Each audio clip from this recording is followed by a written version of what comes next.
Taulah ramenya di mana. Tapi subhanallah di Guangzhou wabil khusus di dekat ya sekitar Musola At-Taubah, ternyata malam minggu ramenya di Musola At-Taubah. Ini sebuah nikmat buat kita semua, wabil khusus buat saya pribadi, mengapresiasi kehadiran bapak-bapak sekalian, ikhwati iman yang dirahmati Allah Subhanahu wa taala. Yang mudah-mudahan kehadiran kita di musola yang kita cintai ini mendapatkan keberkahan dari Allah Subhanahu wa taala. Ikhwati iman yang dirahmati Allah Subhanahu wa taala, salawat dan salam semoga dilimpahkan kepada Nabi kita Nabi Muhammad sallallahu alaihi wasallam serta keluarganya, para sahabatnya dan para pengikutnya hingga akhir zaman, dan mudah-mudahan kita termasuk di dalamnya.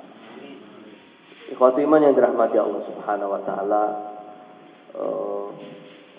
kehadiran saya di tempat ini sebagaimana tadi sudah disebutkan oleh pembawa acara Pak Fatah, saya belum berkenalan. Mudah-mudahan tetap sayang walaupun tak kenal saya. Sebagaimana disampaikan oleh Pak Fatah bahwa kehadiran saya di tempat ini dalam rangka safari dakwah. Safari dakwah dakwah keliling di Korea Selatan. Bahwa kegiatan yang dilakukan saat ini adalah hasil kerjasama KMI, Komunitas Muslim Indonesia, yang memayungi semua musola yang ada di Korea Selatan, bersama salah satu lembaga kemanusiaan nasional dan amil zakat nasional di Indonesia, yaitu PKPU. Sebagaimana sudah diketahui bahwa antara KMI dan PKPU sudah terjalin kerjasama yang begitu erat, diawali dengan adanya tabligh akbar, baik dengan mengundang Ustadz Arifin Ilham, Ustadz Yusuf Mansur, terakhir adalah kemarin Habibur Rahman Kang Abik ya, yang menulis ayat-ayat cinta, dan ini merupakan kelanjutan dari aktivitas kerjasama tersebut. Yang sebelumnya juga pelatihan kewirausahaan ya, yang tadi namanya dipanggil sertifikat, yang nggak dipanggil berarti nggak dapat sertifikat. Itu juga hasil kerjasama antara KMI dengan PKPU. PKPU meyakini bahwa dalam membangun umat, dalam membina umat tidak bisa sendirian. Oleh sebab itu maka PKPU menggandeng organisasi besar di Korea Selatan, yaitu KMI, untuk bersama-sama mewujudkan peradaban Islam yang lebih baik, kebangkitan Islam yang lebih baik. Ketika saya hadir di Korea Selatan, saya begitu takjub dengan komunitas Muslim Indonesia yang ada di Korea Selatan. Ternyata di Korea Selatan ini sudah ada 23 musola dan 1 masjid di seluruh Korea Selatan. Dari yang ujung utara, ujung Bu, sampai ujung selatan. Selatan apa namanya? Sampai di selatan di Busan ada masjidnya. Bahkan Indonesia ada musolahnya 23 musola. Di Guangzhou aja ada 2. Indonesia 3. 3. Ada 3 di Guangzhou. Subhanallah. Saya bilang ini luar biasa, Muslim Indonesia di Taiwan, di Korea Selatan. 23 musola. Ketika saya di safari dakwah di Taiwan, yang nggak jauh-jauh beda, sama-sama minoritas, sama-sama negeri Asia Timur, sama-sama mulai membangun peradaban mereka yang mulai maju. Di sana musola Indonesia masih sedikit, bisa dihitung dengan jari, tidak sampai 10. Bahkan itu pun masih bukan segede ini. Ada di bawahnya toko, kemudian lantai 2-nya rumah, lantai 3 ada aula, bisa dipakai buat sekedar kumpul bersama. Lebih kecil dari ini. Kemudian masjidnya yang dikelola oleh mungkin KMF-nya di sana itu cuma 6. Se-Taiwan, seluruh Taiwan itu ada 6. dari ujung utara dan terpecah-pecah jauh-jauh. Bahkan musola itu kalau kalau tidak ada orang Indonesianya maka musolanya sepi, masjidnya sepi.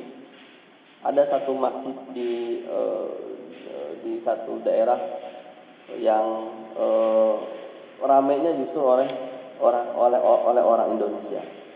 Ada satu masjid yang dikelola di Taipei, ada dua masjid di Taipei, masjid besar dan masjid kecil.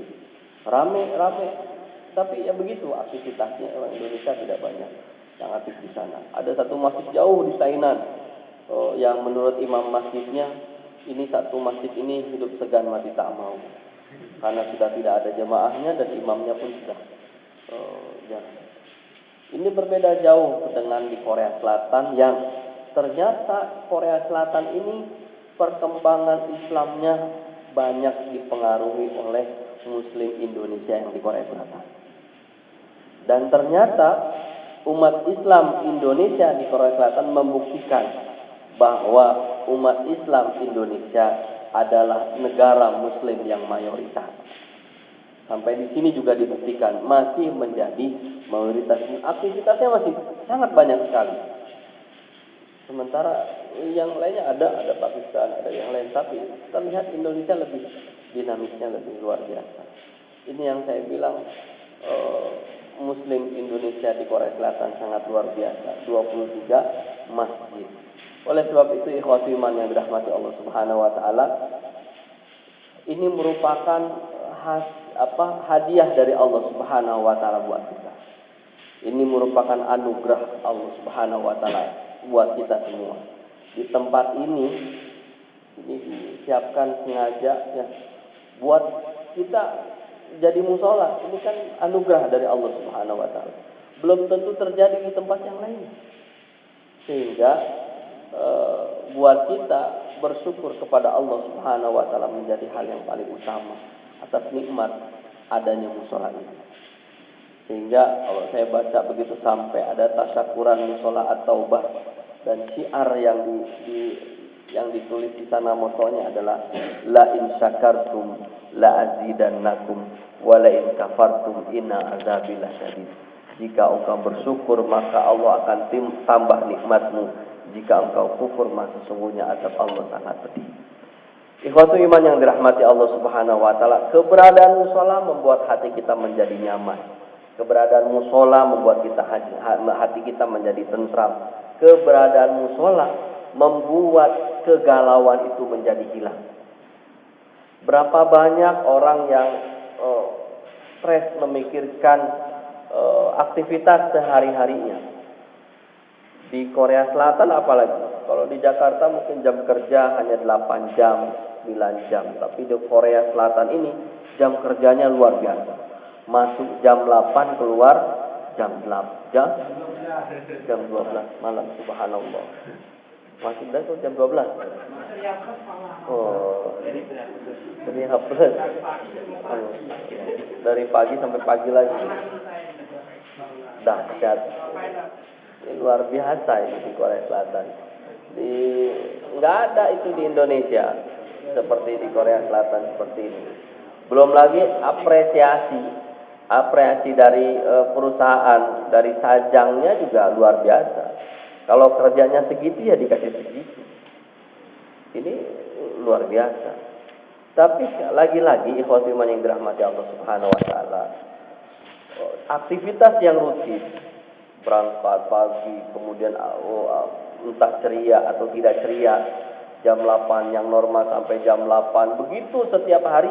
Apabila kita lakukan itu membuat hati kita menjadi jenuh. Apalagi kalau ternyata target tidak tercapai. Sehingga saya juga mendapat informasi bahwa orang Korea karena yang mereka pikirkan adalah target materi. Ketika tidak tercapai stres. Dan tingkat stres di Korea Selatan ini cukup tinggi. Apalagi kemarin ketika terjadi krisis global, tingkat bunuh diri meningkat. Orang bunuh diri itu meningkat. Kenapa? Karena mereka bingung mendefinisikan kenyamanan hati. Mereka bingung mendefinisikan ketentraman hati. Mereka bingung mendefinisikan kebahagiaan dunia. Mereka bingung bagaimana menerjemahkan yang disebut dengan bahagia, yang disebut dengan tentram. Sementara seorang muslim itu mudah, sangat mudah menentukannya. Apalagi Rasulullah Shallallahu Alaihi Wasallam sudah menggambarkan, menjelaskan di dalam hadis tentang kebahagiaan dunia dan kebahagiaan di akhirat. Yang doa setiap hari, setiap saat, setiap berdoa selalu kita lantunkan doa tersebut. Rabbana atina fid dunya